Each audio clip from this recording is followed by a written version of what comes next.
las jornadas del Teatro de Eibar, porque me importa, me emociona incluso, ¿no?, el contribuir al esfuerzo formidable de Juan y todo su equipo, no solo en favor del teatro, sino de la cultura en general. Y realmente lo que ocurre en esta ciudad es un ejemplo formidable.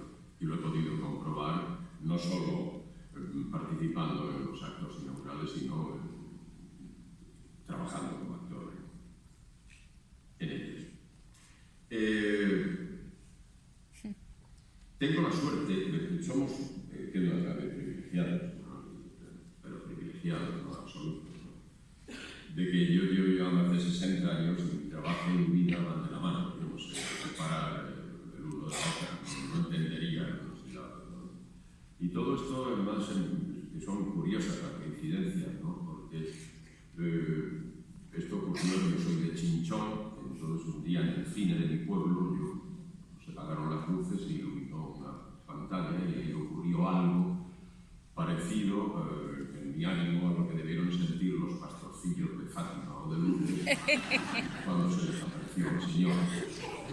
Claro, porque yo no supe hasta mucho después que el indio era un indio, que el que se moría no se moría. Yo creía que todo aquello ocurría un poco como el niño del Cinema Paradiso, ¿no? Fue una fascinación.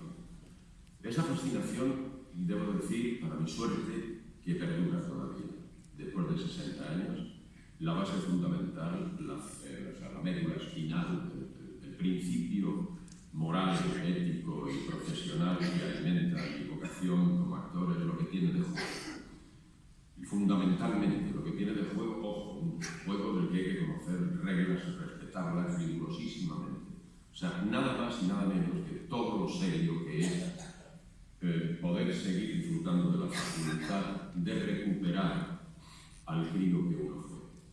Porque todo lo que me ocurrió a mí a propósito de ese deslumbramiento primero, no era sino la posibilidad de ampliar en mis juegos infantiles todo un mundo de fantasía que estaba no solamente en los cines, estaban los tebeos, estaban las novelas de Salgari y de Julio Verne, en las novelas de Fanny Gray, estaba en todo un mundo que, insisto, lo de la vocación de actor propiamente dicha en mí no crece hasta que ya voy participando, voy estructurando mi vida en función de mi carrera como actor.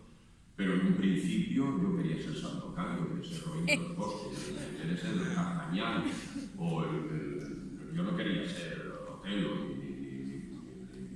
de hecho yo no quería ser Carlos Nemo ni Adolfo Marsillán, yo quería ser Tirón Pobre, o Errol Flynn. Era la posibilidad de vivir otras vidas, unas vidas, claro, como las que vivían estos héroes maravillosos del Cisne Negro y de Robin Hood y todas estas cosas formidables. Y insisto, todo esto prevalece en mí. Yo cada vez que me pongo delante de una cámara o sobre un escenario echo mano del crío que fui.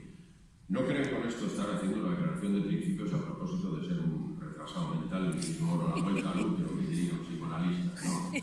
Es sencillamente porque yo creo que habría que remontarse, por ejemplo, a las cuevas de Altamira, por poner un ejemplo lo más remoto posible.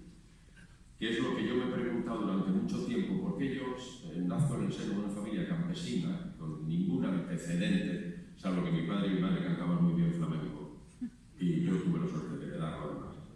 Pero no había ningún antecedente artístico, entonces, ¿por qué diablos a mí esta cosa de querer ser o querer hacer querer al otro que soy el que no soy? Entonces vuelvo a Altamira, ¿no? Si el bisonte estaba ahí, ¿para qué coño lo pintas? Digo yo que sería la señora del mamut, le diría, ¿has visto cómo tiene el vecino la cueva? ¿Ya me estás pintando un mamut? Te llevo a los niños y te quedas por la cueva, esta es una mierda, esta cueva de mierda, ya me estás pintando un mamut por aquí. Claro, si está el mamut, ¿para qué lo pintas? Pues hay que representar, hay que reproducir, hay que revivir. En definitiva, casi es una forma de vencer a la muerte, casi la atrevo a decir. Porque no en vano todos los principios de las ceremonias teatrales son en directa conexión con la religión, son danzas, son oficios que tienen que ver, y cuando el teatro ya se empieza a cobrar carta de naturaleza, lógicamente el hechicero de la tribu lo rechaza y lo pone en cuarentena. Pero bien, volviendo al caso personal, pues está, bueno, si Manol habla de privilegio, seguramente ya que porque estamos de verdad disfrutando de un auténtico privilegio de vivir de algo que amamos tanto. En mi caso concreto, es la felicidad lleva al extremo de que no consigo desprenderme del crío que fui. Es más, le tengo tanto respeto y le tengo tanto cariño, porque en la España de los años 40, en la España, la Castilla campesina de los años 40, con mi padre en la cárcel, en fin, cuando lo destierran y vivimos en la habitación con derecho a cocina, en aquel mundo sórdido y siniestro de la dictadura franquista, y además el pobre Venancio, mi padre, humillado, vencido, le sale un hijo gilipollas. Le sale un imbécil que en lugar de ser un hombre de provecho, y ser un albañil, ser un carpintero, ser un le sale un imbécil, y claro, ese imbécil era yo. Entonces, ese imbécil, aquel imbécil del que yo tengo memoria, tuvo la suerte de no ser demasiado imbécil. Es más, creo que de imbécil tuve bastante poco, porque entendí desde las primeras de cambio que ese problema era mi problema y que la gente que más me quería ni lo iban a entender, ni iban a comprender nunca nada. Cuando me preguntan, ¿tus padres se opusieron? Y digo, ¿cómo es que se van a poner algo que no entienden nunca nada? ¿Sí, no? No era lo que te digo, ¿no? ¿Qué quieres? ¿Qué? ¿Cómo que dice? Entonces, a partir de ahí, claro, este crío se fabrica un mundo, ¿no? Un mundo porque, ojo, la realidad se imponía de una manera brutal, ¿no? En la España de la posguerra, y más cuando no hay un puto duro en casa y tienes que ir a los colegios gratuitos donde te dan de comer y te hacen cantar el Canal Sol y el Brita a las filas y cantar. Luego, al final os cantaré el himno de Domingo Sario, de los salesianos.